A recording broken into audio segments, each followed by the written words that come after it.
noises, and it's just the smells, you know, the leaves turning color. It's great. I love Thanksgiving dinner. I love being able to cook a good big meal and seeing my family eat it. And we're not turkey fans, as many of you at home know, so we'll do a big chicken and yeah. Well, you know, we took a poll, I think it was maybe last year, and we decided we weren't going to do turkey. Oh. Our family prefers chicken over turkey. Now, we're not trying to offend you turkey lovers. No, but we love you. We love you. But we've now joined the No Turkey Club. I guess I have. I don't know how exclusive it is, but we're both in it. You know. Now, you have a great story that kind of went viral over the summer. Yeah, it's a great feel-good story. Yeah. So there's these three kids, 13, 6, and then their friend. They're coming home. They see a wallet by a car. It's by the house. And so what they do is they then go up to take the wallet back. Interestingly enough, they're greeted by a security system. So here they are. Look at that little guy there. Little Reagan. Yeah. Thanks for coming by. We found your wallet outside of your car, and we just thought we would give it back to you. So, I don't know. I'm going to put it over here so no one takes any money. So, you're welcome. Thank you. I absolutely love that. As a mom, I am not the mother of those children, but I am proud of you little kids for choosing to do that. Return something that's not yours, and also set an example for that little 6-year-old that was watching. Yeah, little Reagan, you know, and Ashley, and then there was also Haley there. And so, as they say, the video went viral. The owner put it on Facebook, and it's very encouraging. And I just like what one of them said, I just feel good because we didn't need the money. So we decided to give it back. There you go. You know, years ago, I was at the P&E in Vancouver, big exposition, you know, and I was a teenager, and I was with this guy named Wayne. We're on the bumper cars, and we found a wallet, had over $200 in it. Wayne wanted to keep it, go on more rides. I said, no, Wayne, we got to give it back. I pulled the guy's license out. I found him in the phone book in the old days, and called him and returned it. He was grateful, and he gave Wayne and I $20. There you go. Do unto others as you would want them to do unto you. Somebody once said that. Now, you have an upcoming guest that is a big favorite of ours here at 100 Huntley Street. Yeah, Dr. Kevin Lehman, and you told me that, you know, this guy's going to be great, so looking forward to him. He's a funny guy, tells great stories, but he's going to be dealing with more of a serious topic, his advice for parents when your kids are hurting, so you won't want to miss that. Absolutely, and let's get started with some Friday music. I love good music on a Friday, don't you? Here's a beautiful new song by singer-songwriter Lauren Daigle. Here's You Say.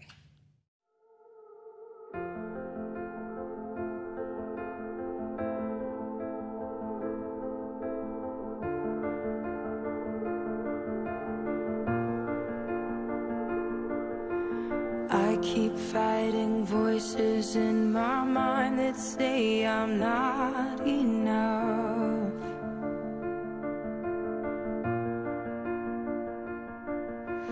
Every single lie that tells me I will never measure up.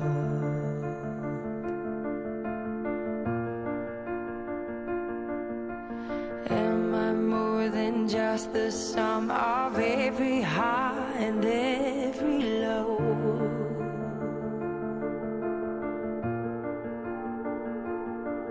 Remind me once again just who I am, because I need to know.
have every failure, God. You'll have every victory.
What do you do when your daughter is bawling and upset because she's been betrayed by her best friend? Your teen starts to withdraw and won't talk. A loved one gets seriously ill or passes away. Your ex-spouse doesn't show up to a promised event. Your son is being bullied for being different. You find out your teen is sexually active. Well, those are some of the difficult situations facing parents. And to help parents deal with those real-life issues is Dr. Kevin Lehman with his most recent book, When Your Kid is Hurting. Dr. Lehman is a New York Times bestseller, 61 books. Welcome back to 100 Huntley Street. You're always welcome here, one of our favorites. Thank you. I've been here for years, and I think I told you in the green room, I shouldn't say this too loud, but I love Canadians more than Americans. I always love coming here. Okay, well, you buttered me up. I like that. There you go.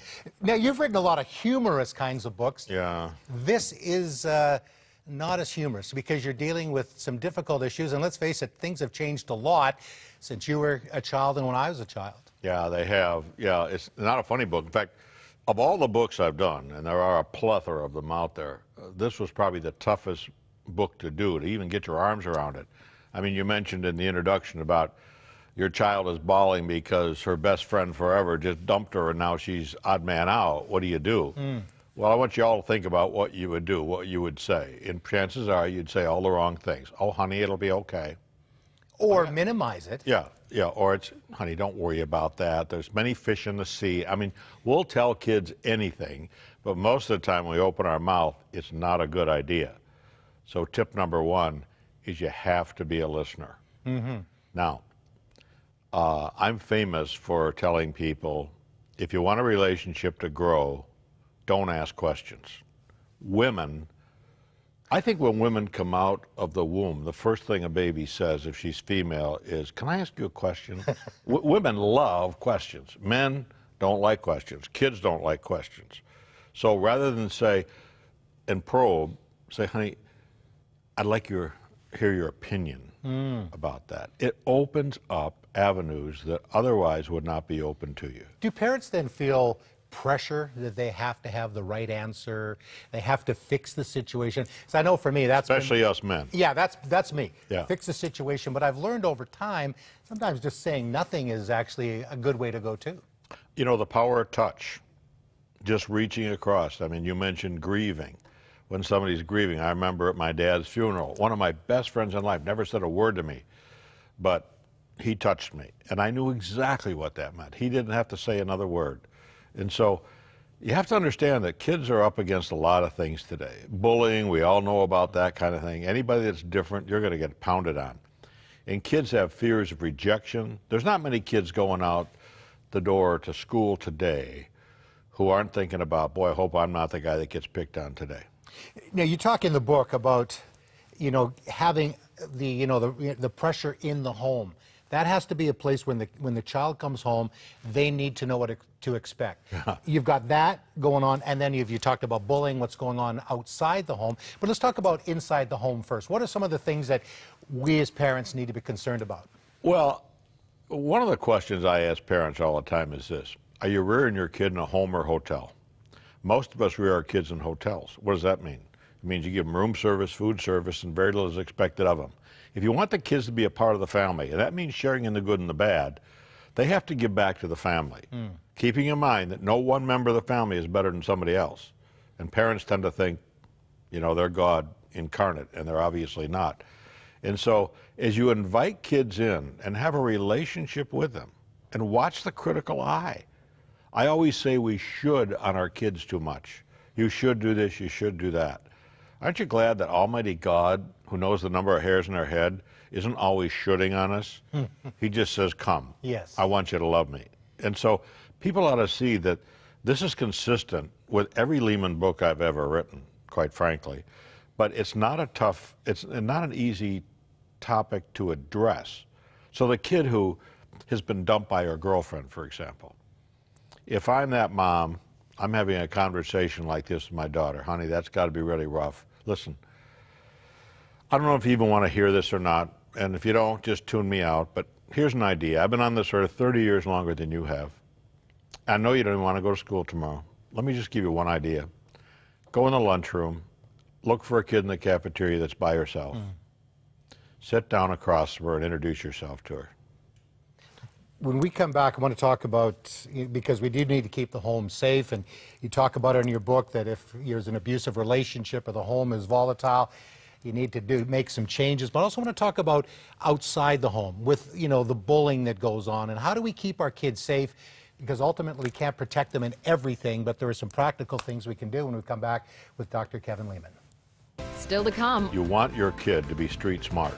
You want them to see situations where the little uh-oh goes off inside of them at a party or something, and something's going down. I always told our kids, hey, that's the Holy Spirit just reminding you, back off, get out of here. You're limitless. You can move the mountains. You can pierce the darkness. You can change a nation. Yeah. When you release what you possess with strength from heaven, you're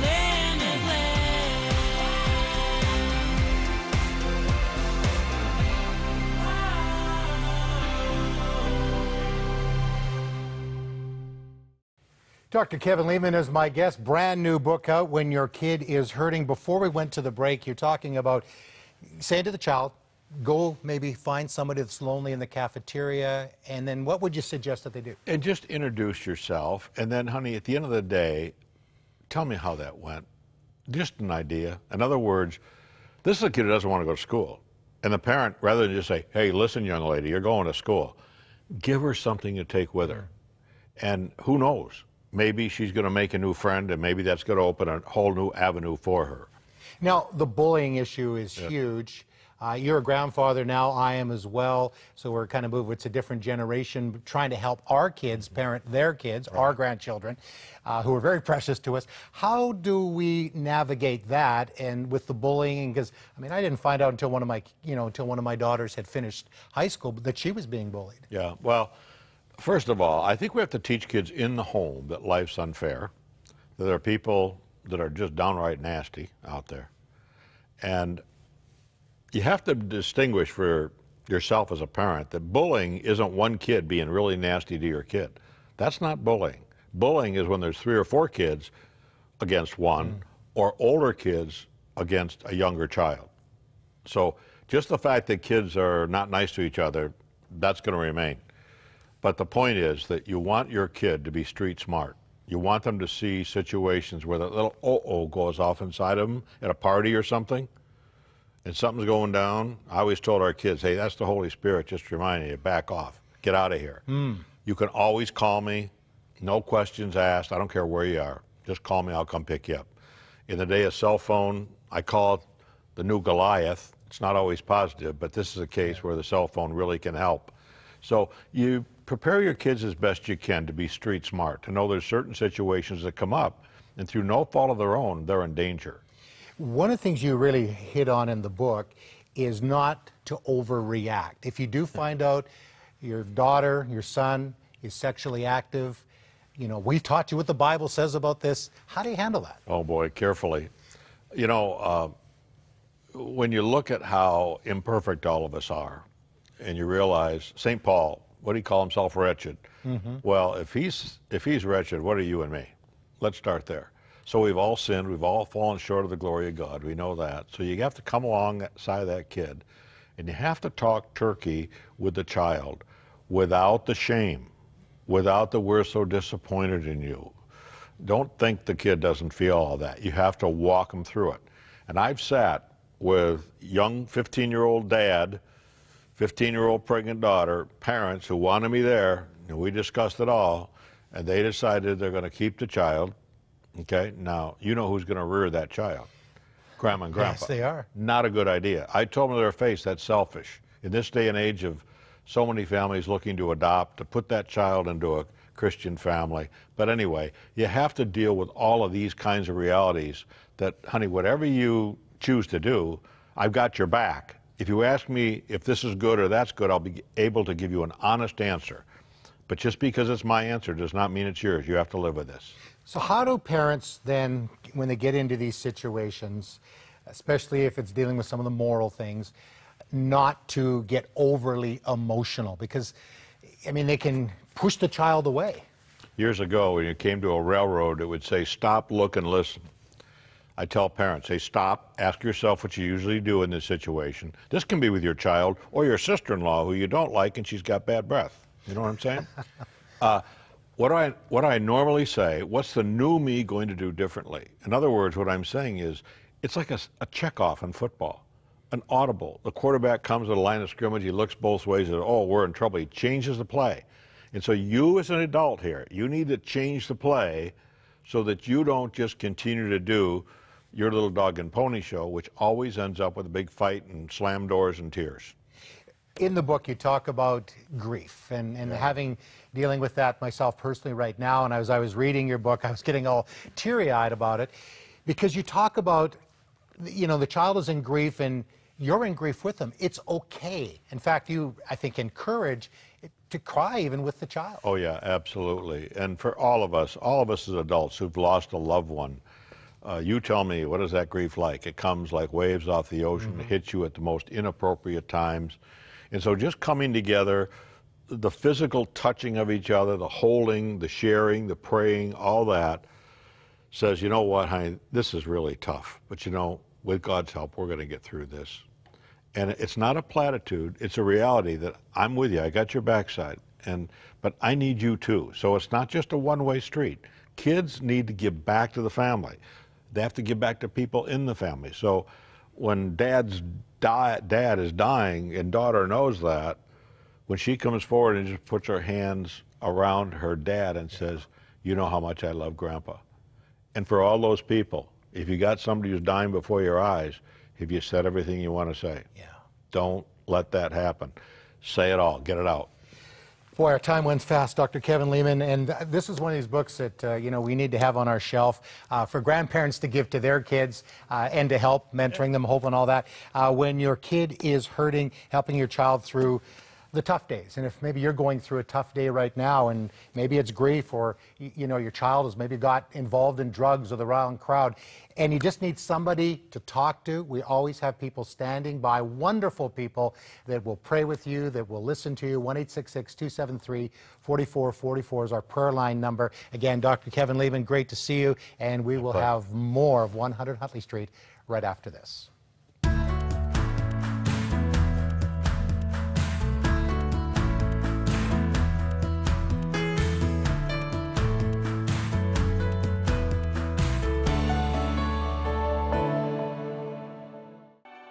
Join us for Huntley in the Holy Land. Come and experience Israel on the trip of a lifetime as you walk in the steps of Jesus. March 19th to 28th. Hosted by Cheryl Weber, Greg Musselman, Maggie John, and Harvey Katz. Your guided tour includes 6 days of sightseeing in Israel on a modern air-conditioned motor coach. Stroll through Nazareth Village to experience what daily life was like in Jesus' time. Visit the Church of the Holy Sepulchre and the new Friends of Zion Museum.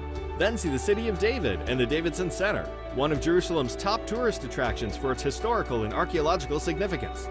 Enjoy comfortable hotel stays and take part in a special 100 Huntley Street Easter broadcast. Come with us to the Holy Land to create meaningful memories and find surprise blessings as the words of the Bible come to life in the landscape before you. For more information and to register, visit crossroads.ca/Israel Tour or call 1-800-265-3100. I am so excited about this upcoming Israel trip. I've already purchased a sun hat. I am ready to go in March. I know that Cheryl and Greg are also very excited, and all the team that will be joining us. It will be my first time in Israel, and if it's your first time, we would love for you to join us. You can find all information at crossroads.ca/Israel Tour, and all the information is at the bottom of the screen. Again, we would love for you to join us as we walk through the streets in the land that Jesus once walked. Well, I have a question for you. Wouldn't you love to take a rest? I know that I would actually, maybe right about now, but we'll finish this first. Well, up next, popular pastor and author Mark Clark tackles the book of Matthew and how we can have rest. Take a listen. Hey, Mark Clark here from Village Church in Vancouver, Canada. We're going through the Gospel of Matthew and just kind of parachuting in. And there's a great text in Matthew chapter 11. And he says this is a great word to all of us who are feeling busied in life. He says, "Come to me, all who labor and are heavy laden, and I will give you rest. Take my yoke upon you. Learn from me, for I'm gentle and lowly in heart, and you will find rest for your souls. For my yoke is easy and my burden is light." Here's how this affects us. If you're watching this, even if you're an atheist or an agnostic, you are, in a sense, kind of trying to work for your salvation. And what I mean by salvation for you is not necessarily going to heaven or connecting to some kind of theistic concept or God concept, but you're working for, your own reputation in the world. You're working really hard, tirelessly to make your way in the world and make your mark, or whatever your situation is. You want reputation or status or a better marriage or improvement at work or more money or whatever. And then if you're religious and maybe you belong to a religion that's not Christianity, you're working in order to get to heaven when you die. You're going to do those certain laws, or you're going to, do all these good works. So in the end, God will say, okay, you've been good enough and you can come into heaven. The point is, we're all tired because we're all working. And then the gospel of Jesus comes in and says, no, you don't get to go to heaven because of your work. You go to heaven because of my work for you. And because of that, you can rest. One of the great messages to our culture that's running tirelessly around trying to impress everybody through work or religion or whatever is, I already did all the running for you. I came from heaven down. I worked tirelessly. I was tempted so you wouldn't have to be. I suffered a beating so that you wouldn't have to beat yourself up.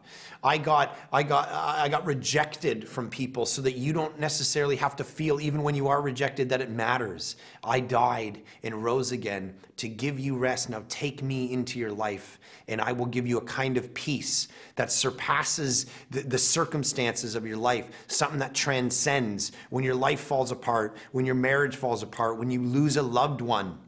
I talked to a family this week that actually lost their child. How do you wake up in the morning? They said they only did it because, listen, we serve a God who knows exactly what it's like to lose a child.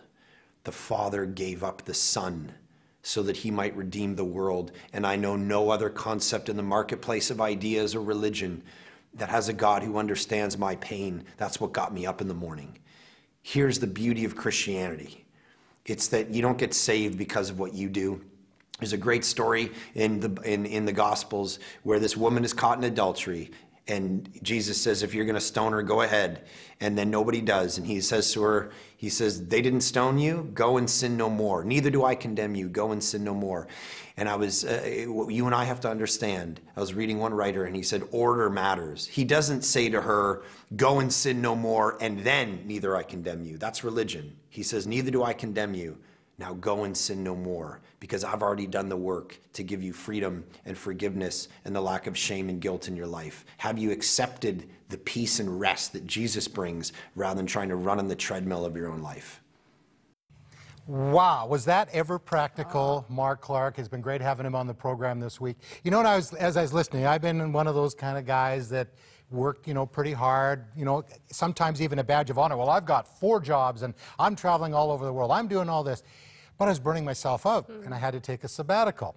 And we need to have that Sabbath rest each week. That's the way God created it. But what I've learned, and it's so important what Mark was talking about, we take on Jesus' yoke. His yoke is easy. His burden is light.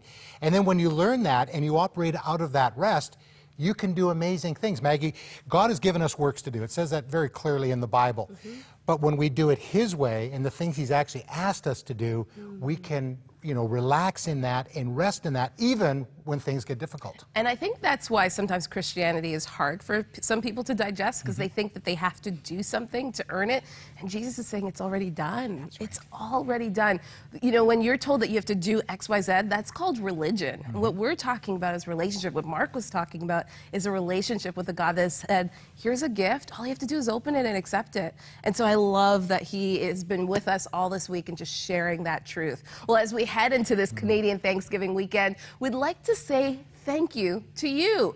Take a look at this and we'll be back with some final thoughts. It's been 1 year since our founder David Maines passed, entrusting his legacy of Christian broadcast to us to continue sharing the message of Jesus. David built 100 Huntley Street with the support of many monthly partners. We're thankful that today they continue to form the financial and prayerful backbone of Crossroads Media mission. Is it your time to become a monthly partner?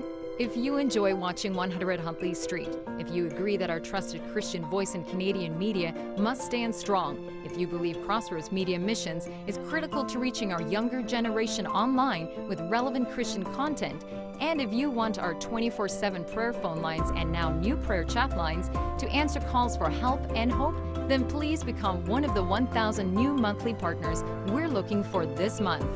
Call today, 1-800-265-3100 to become a monthly partner and join us in giving thanks to God for using each of us to reach people with His good news.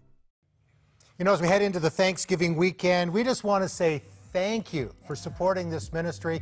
People's lives are being changed and transformed. There's people standing by on the prayer lines because of what you do. So thank you, and thank you. Absolutely. And if you want to become a monthly member, literally, this set, us sitting here, would not be possible without the support of our viewers. So if you would like to become a monthly member or just to give a one-time gift, please do call 1-800-265-3100, or you can give securely online at crossroads.ca/donate. Again, we cannot do this show, we cannot profess the name of Jesus across this nation without your support. So I got an assignment for all of us. Let's find 2 or 3 things that we are thankful for, meditate on that, and most, of course, we thank Jesus for what He did for us. What are you thankful for? I'm thankful for having this great opportunity to be on this program and, of course, for my family. Yeah, and we're thankful for you. Have a great Thanksgiving and a great weekend. Bye. See ya.